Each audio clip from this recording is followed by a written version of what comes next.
Hello दोस्तों, subscribe कीजिए doctor Ranjeet Kumar Singh IAS channel को और साथ ही साथ बेल आइकन को भी दबाइए अपने आईएएस की प्रिपरेशन को द बेस्ट करने के लिए।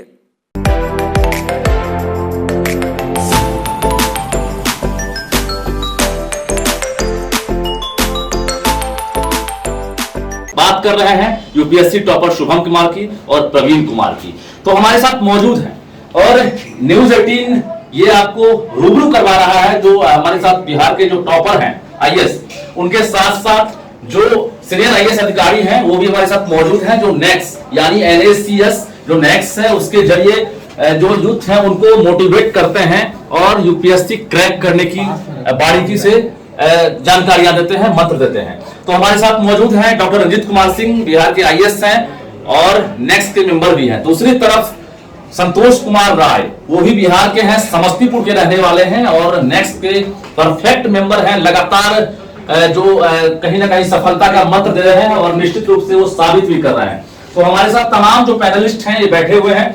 शुभम से आपको रूबरू कराते हैं। शुभम तो किसी परिचय के मोहताज नहीं है, लेकिन क्या कहेंगे शुभम, कैसा लगता है जब आप कहीं अब जाते हैं, तालियों की गड़गड़ाहट सुनाई देती है, फूल माला से आपका स्वागत होता है, तो एक अंदर से जो मजबूती दिखती है, क्या कहेंगे? काफ़ी अच्छा लगता है, but at the same time मैं ये भी कहना चाहूँगा कि आप सेलिब्रिटी ना बनाएं। मैं जिस तरीके से जो तैयारी किया है आप उससे सीखें, और ये मैं मानता हूँ कि जिस भी प्लेटफॉर्म पे मैं जो अपना स्ट्रैटेजी शेयर करता हूँ उससे अगर किसी एक भी एस्पिरेंट को अगर उससे फ़ायदा होगा तो वो मेरे लिए एक सौभाग्यशाली बात होगी। और जब भी मैं स्टूडेंट्स और एस्पिरेंट से बात करता हूँ तो मुझे अच्छा लगता है, उनसे इंटरेक्शन करने में अच्छा लगता है और मैं कोशिश करता हूँ कि उनका जो भी डाउट्स है उसको मैं क्लियर कर पाऊँ। बिल्कुल, जो सपना था आपका वो सपना तो अब साकार हो गया, अब भी कोई सपना बचा है क्या? आई थिंक ये शुरुआत है, मैंने बस अभी एग्ज़ाम क्वालिफाई किया है एंड अभी से जो भी मेरी जर्नी होगी उसके वजह से जो है मैं जाना चाहूँगा। सो मैं ये कोशिश करूँगा कि जिस भी रोल्स एंड रिस्पॉन्सिबिलिटीज़ मुझे दिया जाए उस पर मैं जो है मैं उसमें 100% दूँ और उसको मैं अच्छे से करूँ। सीमांचल मिथिलांचल दोनों भाषा आपके यहाँ टच करता है और वहाँ से एक तरह से कहीं ना कहीं साबित करके आपने दिखाया है कि जहाँ बहुत पिछड़ा इलाका है, सड़कें नहीं थी कभी, जब कभी बिजली की मारामारी होती थी, वहाँ से आप महानगर में कुछ करते हैं, वहाँ तैयारी करते हैं। कितनी बड़ी चुनौती थी? चुनौती थी, बहुत चुनौती थी। मैंने अपना प्राइमरी एजुकेशन जो है वो गांव से ही किया, बट यहाँ पे जो मेरे फैमिली मेम्बर्स थे वो इंश्योर किए कि मैं अच्छे जगह से पढ़ाई करूँ, मैं अच्छे जगह जाऊँ और मुझे कांस्टेंट गाइडेंस मिला। मेरी दीदी मुझसे पहले जो है वो IIT क्वालिफाई की थी तो उन्होंने गाइड किया, मेरे सीनियर्स गाइड किए, मेरे पापा जी गाइड किए। सो फैमिली के तरफ से ये सपोर्ट रहा कि जो भी प्रॉब्लम्स है घर में वो मुझ तक ना आए और मुझे जिस भी चीज़ का रिक्वायरमेंट हो वो परिवार से मिले। चलिए, आईएएस अधिकारी बन जाएंगे और ज्वाइन करेंगे जहाँ भी जाएंगे किसी भी प्रदेश में, तो अपनी भाषा जो होती है उसकी खास पहचान होती है, भाषा को कहाँ तक ले जाएंगे? बहुत ज़रूरी है कि जो भी लोग हैं वो अपनी मातृभाषा से जुड़े रहें। जब इस बार का इंटरव्यू का स्टेज आया तो मैं अपनी मम्मी से बोला कि मम्मी मुझे जो है वो ठेठी सिखाओ। सो मम्मी मुझे सिखाई, बोलो कि हमारा नाम शुभम कुमार छे, मैं यहाँ से कटिहार जिला से छे, हमारा प्राइमरी एजुकेशन जो है यहाँ से भेजे। तो इस टाइप से जो है मैं जो है मैथिली और ठेठी जो है मैं सीखने का प्रयास कर रहा हूँ। और घर पे जो भी लोग आते हैं, जो भी गांव के लोग आते हैं, उनसे मैं कोशिश करता हूँ कि मैं उनसे वैसे ही बात करूँ, क्योंकि बहुत जो बूढ़े लोग हैं उनको हिंदी नहीं अच्छे से समझ में आती है। तो मैं उनसे बोलता हूँ कि कहाँ से आवे छिए। तो इस टाइप से बात मतलब अपनी भाषा को आगे बढ़ाएंगे। उड़िया कहीं मिलते हैं तो उड़िया में बात करते हैं, बंगाली हैं तो बंगाली में बात करते हैं, पंजाबी अपनी भाषा में बात करते हैं। आप भी अगर अधिकारी बनेंगे आईएएस तो मिथिला में ही आप कोशिश करेंगे कि मैथिली को आगे बढ़ाएं। अगर मैं मिथिलांचल एरिया में पोस्टेड रहूँगा तो मैं कोशिश करूँगा कि मिथिला में बात करूँ। अगर मैं किसी और एरिया में पोस्टेड रहूँगा तो मैं वहाँ के एरिया के भाषा को सीखने की पूरी कोशिश करूँगा, फिर वहाँ पे उस लैंग्वेज को यूज़ करूँगा। क्योंकि अगर आप वहाँ के लैंग्वेज को यूज़ करते हैं तो आप लोगों से ज़्यादा कनेक्ट जो है वो मतलब आप मैथिली के नहीं बिसर हुए, मैथिली के आगे बढ़े हुए? मैथिली के तो आगे बढ़े हुए हैं, इनफैक्ट जहाँ पे भी रहेंगे वहाँ का भाषा को बढ़ाएंगे। तो शुभम कुमार मैथिली को आगे बढ़ाएंगे और शुभम से हम बातचीत करेंगे। डॉक्टर रंजीत कुमार सिंह जी हमारे साथ मौजूद हैं और एक तरह से यूथ आइकॉन ये भी जाने जाते हैं, लगातार मोटिवेशनल क्लास चलाते हैं, कोर्सेज चला रहे हैं। कैसे वक्त निकालते हैं? एक अधिकारी हैं, बहुत बिजी शेड्यूल होता होगा। जब भी छुट्टी का दिन होता है, स्पेशली सैटरडे संडे और जो भी छुट्टी का दिन होता है उसमें मैं 2 से 3 घंटे समय देता हूं, जिसमें कि ऑफलाइन ऑनलाइन मोटिवेट भी करता हूं। और ख़ास तौर से जो चैप्टर होते हैं हिस्ट्री, ज्योग्राफी और साइंस के, उन चैप्टर्स को भी बच्चों को पढ़ाता हूं और गाइड करता हूं। और स्पेशली ये बताता हूं किस तरह से, किस डायरेक्शन में आप तैयारी करेंगे तो आप जल्दी सक्सेस होंगे और आपको अच्छे रैंक भी मिलेंगे। जो NSCS आपने जो टीम बनाई है नेक्स्ट, उसका क्या गोल है और क्या आपको उसका फीडबैक मिल रहा है? NSCS 2016 में BK प्रसाद सर रिटायर्ड IAS ऑफिसर हैं, उन्होंने और संतोष जी जो इसके सेक्रेटरी हैं उन्होंने शुरू किया था और पीछे से हम सभी उसमें जुड़ते चले गए और आज जो है ये कारवा बहुत बड़ा हो चुका है। और NSCS से अब जब टॉपर्स आने लगे तो उम्मीद यही है कि आने वाले वर्षों में टॉपर्स जो है वो हमारे यहाँ से ही हो, ऐसी उम्मीद करता हूँ और ऐसी मैं भगवान से प्रार्थना भी करता हूँ। मतलब कहीं ना कहीं जो सकारात्मक ऊर्जा है उसका संचार तेजी से हो रहा है। जी बिल्कुल, निश्चित रूप से अब जो है हम लोग, हमारी जो गौरवशाली अतीत रही है बिहार के और झारखंड की, अब वो वापस आने लगी है और जो एस्पिरेंट्स हैं इन लोगों को देखकर अब और भी ऊर्जा से भर गए हैं और उनमें मोटिवेशन इतनी अधिक आ गई है कि रिजल्ट बेटर तो होगा ही, टॉपर्स भी हमें ज़्यादा मिलेगा। बिल्कुल, हम बात करते हैं, प्रवीण कुमार भी हमारे साथ मौजूद हैं, जमुई के रहने वाले हैं और IAS टॉपर हैं। क्या कहेंगे, जिस तरह से आज हर जगह जो है एक तरह से आमंत्रण आपको भेजा जा रहा है, युवा इंतजार करते हैं दीदार करने के लिए, अप्रोच करना होता है, तो बोल रहे हैं कैसे इसको देखते हैं आप? अप्रोच करो। मैं इसको ऐसे देखता हूँ कि कितनी बड़ी रिस्पॉन्सिबिलिटी एकदम से मुझे मिल गई है और जहाँ भी जाता हूँ डेफिनेटली मुझे बहुत अच्छा लगता है। एक वक्त था कि मुझे लगता था कि मैं वहाँ पे जाके लोगों को मोटिवेट करूँ और ये मौका मुझे मिला है, तो मैं यही ट्राई करूँगा कि मैं ज़्यादा से ज़्यादा जगह जाऊँ और स्टूडेंट से बात करूँ, उन्हें मोटिवेट करूँ कि पढ़ाई सबसे अच्छी चीज़ है। नॉट ओनली कि आपको IAS बनना है, बल्कि पढ़ाई आपको एक आज़ादी देती है। एक रविंद्रनाथ टैगोर का पोएम है, where the mind is without fear, तो मैं उसी चीज़ को समझता हूँ कि एजुकेशन के माध्यम से पाया जा सकता है, जहाँ पे आप ऐसे अवस्था में रहें जहाँ आपको किसी भी चीज़ का डर नहीं है और इसी अवस्था में आप हर एक लोगों का भी उद्धार कर सकते हैं और हर एक लोगों को हेल्प भी कर सकते हैं। कहा जाता है कि जमुई नक्सल प्रभावित क्षेत्र रहा है और जहां बंदूक की गरज सुनाई देती थी वहां से अब कलम की गूंज सुनाई देने वाली है, ऐसा लग रहा है। आपने साबित भी कर दिया। बिल्कुल, एक वक्त था जब बहुत ज़्यादा बंदी रहा करता था, सप्ताह में 2 या 3 दिन रहा करता था और बहुत ज़्यादा वायलेंस भी मैंने देखा है। लेकिन कुछ टाइम के बाद, स्पेशली 2013 के बाद, मैंने ऑब्जर्व किया है कि काफ़ी चीज़ें चेंज हो गया है। आज लोग पढ़ने के लिए बहुत ज़्यादा उजागर हैं, लोग मेहनत कर रहे हैं और ये वायलेंस वगैरह भी बहुत कम हो गया और डेफिनेटली मैं सोचता हूँ कि मैंने यदि कुछ किया है तो बहुत लोगों को वो मोटिवेट करेगी। साइकिल से निकलते होंगे बचपन में या बाइक से ही निकलते होंगे, शाम ढलने के बाद वो भी वक्त याद होगा आपको जब परिवार वाले कहते होंगे जल्दी घर आ जाना, नक्सल प्रभावित क्षेत्र है, ऐसा हुआ है कभी क्या? बिल्कुल बिल्कुल, बिल्कुल ऐसा होता था कि कभी बाहर रात अंधेरा हो गया तो घर वाले जाने ही नहीं देते थे और संजोग से अब भी जाने को नहीं मिलेगा शायद। चलिए, ये IAS बनने के बाद जो प्रायोरिटी रही है, क्या रही है? प्रायोरिटी ऐसी है कि मैं सबसे पहले एजुकेशन, हेल्थ केयर तो अच्छा करना ही है, लेकिन कुछ कुछ मार्जिनलाइज सेक्शन का स्पेसिफिक प्रॉब्लम है, जैसे होमलेस लोग हैं और बूढ़े लोग हैं, उनका पेंशन स्कीम है, या फिर जो लोग होमलेस लोग हैं उनको सही से खाना नहीं मिलता है, तो उनके लिए एक सस्टेनेबल सस्ता सा कैंटीन स्थापित करना, ये मेरा प्रायोरिटी रहेगा।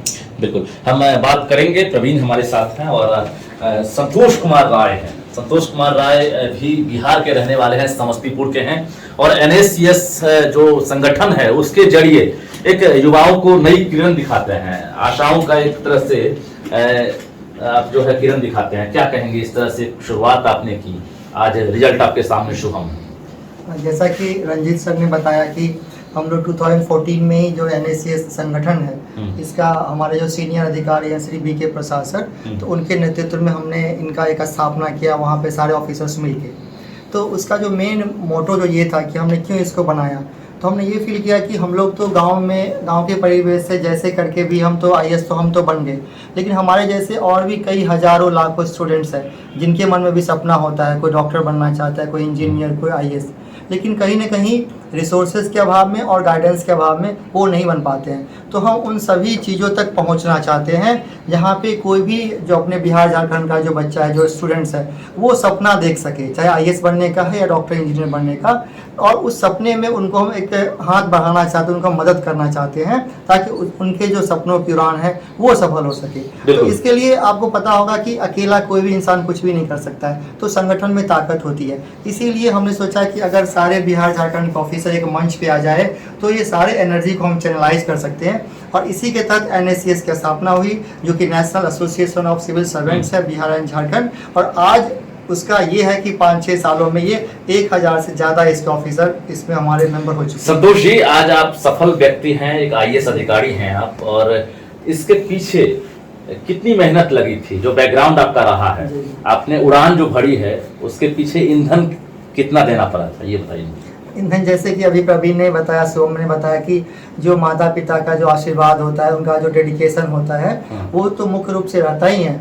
और ख़ास के अगर मैं अपनी बात करूं तो मैं कभी कभी लकी फील करता हूं कि मैं उन rarest of the rare cases है कि जो मेरी पढ़ाई हुई दरभंगा से ही हुई, गांव में बिहार बोर्ड का मैं स्टूडेंट रहा हूं, और उसके बाद मैं मारवाड़ी कॉलेज दरभंगा से इंटर किया, फिर BA कॉलेज से सिर्फ पॉलिटिकल साइंस में मैंने पढ़ाई किया हूँ।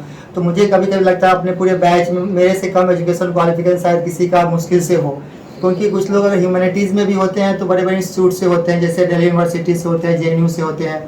तो मैं ये देखता हूँ कि ये बहुत बड़ा अचीवमेंट था और उन लोगों के बीच में मैं रह पाता हूँ। चलिए, एक बड़ा अच्छी जानकारी आपके बारे में मिली है मैं कि संतोष जी IRS में थे पहले। जी देखिए, ये एक एग्जाम्पल है कि अच्छी नौकरी हो जाने के बाद, ऊंचे तनख्वाह पा जाने के बाद आगे बढ़ने की अभिलाषा कम होने लगती है, क्योंकि ऐशो आराम की जिंदगी आप जीने लगते हैं। लेकिन संतोष जी एग्जाम्पल हैं जिन्होंने UPSC क्रैक करने के बाद, IRS अधिकारी बनने के बाद भी तकरीबन 2-3 साल तक आपने तैयारी की, फिर से उसके बाद ये IAS अधिकारी बने हैं। तो संतोष जी, ये चीज बताइए मुझे, नौकरी होने के बाद दोबारा फिर से उससे बड़ी नौकरी के लिए क्या करना चाहिए?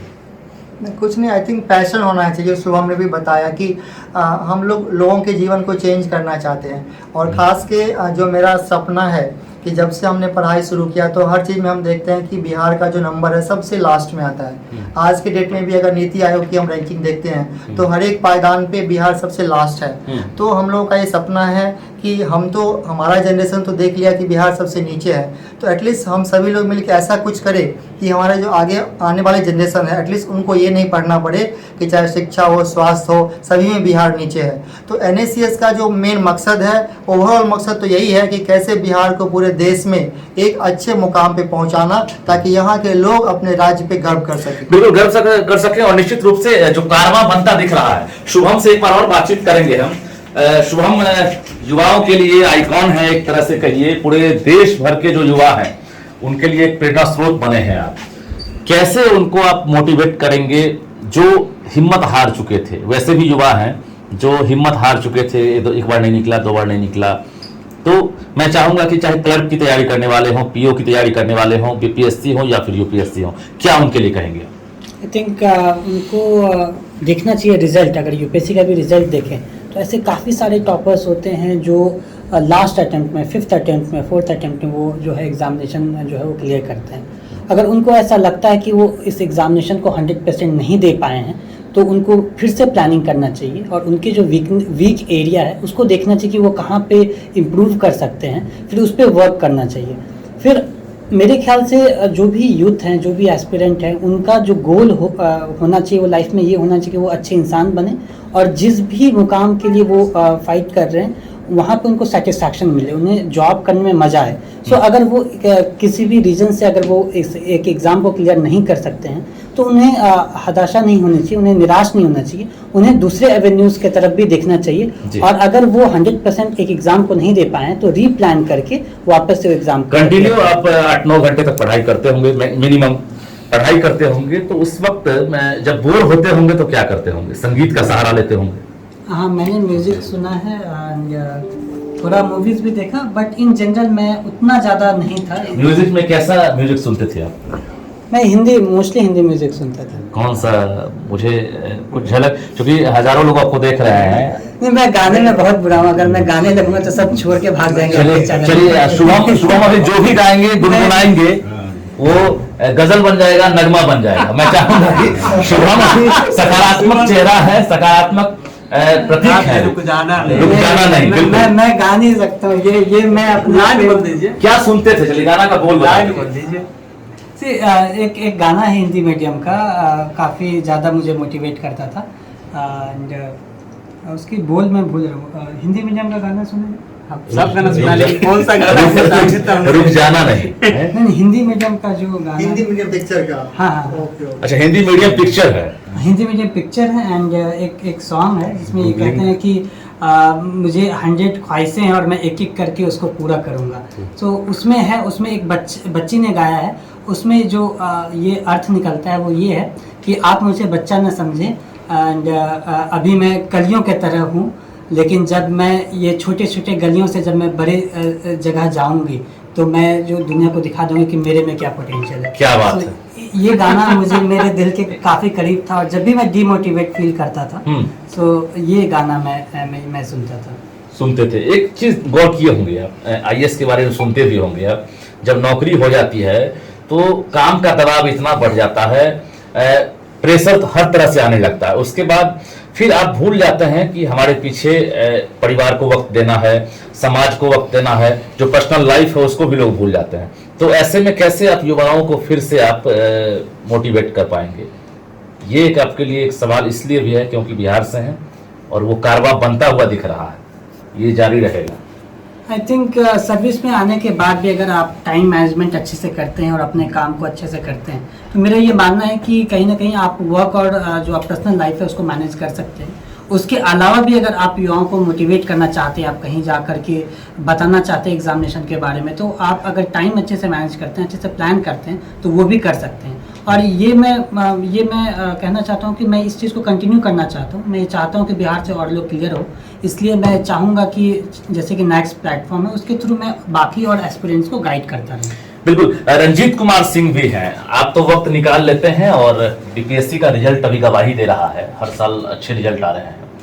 मैं चाहूंगा कि रुक जाना नहीं तू कहीं हार के कांटों पे चल के, ये आपके मुंह से जरूर सुनूंगा। आप सिंगर भी अच्छा हैं, गाते भी अच्छा हैं, युवाओं के लिए आइकॉन भी हैं। आप कैसे सुनाएंगे? जरा सुनाइए। रुक जाना नहीं तू कहीं हार के, कांटों पे चल के मिलेंगे साए बाहर के। ओ राही ओ राही ओ राही ओ राही, रुक जाना नहीं तू कहीं हार के।